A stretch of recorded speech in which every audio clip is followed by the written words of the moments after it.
the most expensive home on the planet. In the inner city of Mumbai, India, not far from the poverty-stricken slums, on the renowned Altamont Road, stands Antilia, the most expensive home ever created. This home ascends 27 stories, stretching 568 feet high, granting the massive structure with prime views of the Arabian Sea. In technical terms, the home is the second most expensive residential property in the world, considering Buckingham Palace is worth around $5 billion. However, Buckingham Palace is considered a crown property, whereas Antilia is a private residence. And the most expensive private residential property at that, with some pricing estimates as high as $2 billion. Even still, any list in which a residence is preceded by Buckingham Palace pretty much guarantees that place is going to be over-the-top luxurious and is likely a house I'd love to move into. In this video, I'll take you on a virtual informative tour of this ostentatious estate, while engaging all of two of your senses. In this massive home, there are several ceilings that are double or triple heighted, so the 27-floored skyscraper looks more like a 50 or 60-floor building. Can you imagine only being as tall as an ordinary 27-floor building? Laughable. On some of the lower floors, there is a multi-level car lot that can hold 168 vehicles, including Mukesh's precious RS5 Crore Maybach, a car for very important people. Somewhere in that car lot is also a car service station. But if cars aren't your style, don't worry. The home also has 3 helipads placed on the roof. Few things say billionaire like more than one helipad on the roof. Both the private car lot and helipads are violations of residential bylaws in Mumbai, but from what we can tell, no one has forced the billionaire's hand to make any changes. Above the car lot, you'll find an extravagant lobby composed of 9 elevators. Further up is a 2-story recreation center with a lap pool, a gym, a juice bar, a dance studio, and a yoga studio. Floors like these are how Jeff Bezos transformed his I sell books body to his I sell what I want physique. As you continue to ascend, you will eventually run into a spa and a ballroom. The ballroom is adorned with multiple crystal chandeliers that cover 80% of the ceiling, leaving a shameful 20% exposed and unadorned. To capitalize on the entertainment focus areas of the home, there's a movie theater that sits 50 viewers. There are multiple balconies and terraces with luscious gardens hanging over the sleek facade along the home. The vegetation attached to the sides of the building are meant to absorb sunlight in order to keep the interior as cool as possible. Hopefully that touch can put a dent in what must be a monstrous electricity bill.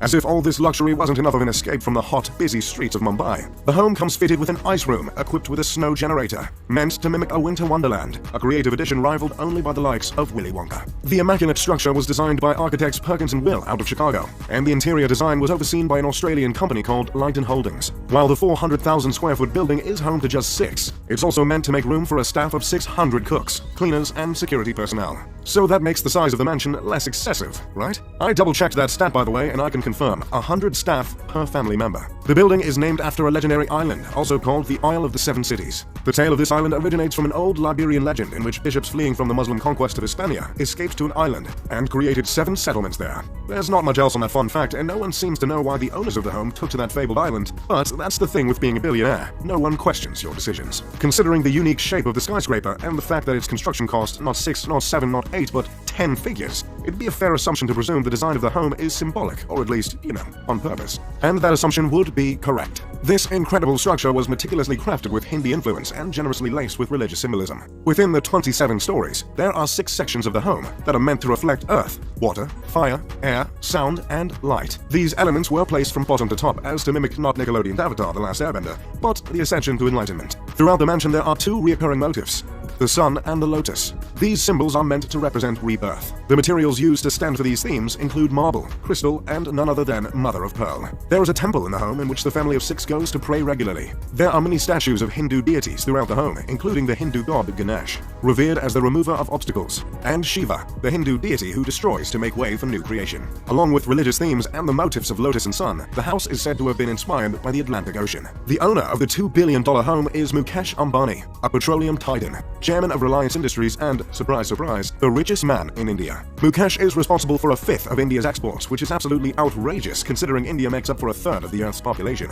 Mukesh's father created a business that turned into the world's biggest producer of polyester fibers and yarns. Mukesh multiplied his inheritance many times over to become one of the richest men in all of Asia. For years, Mukesh was a member of the top 10 richest people in the world, and during one surge in India's stock market in 2007, he was believed to be the richest man on the planet. But as of recently, he sits comfortably at the 20th spot. Mukesh is worth $40.1 billion and is 61 years old. Did someone ask for a list of the richest people on the planet?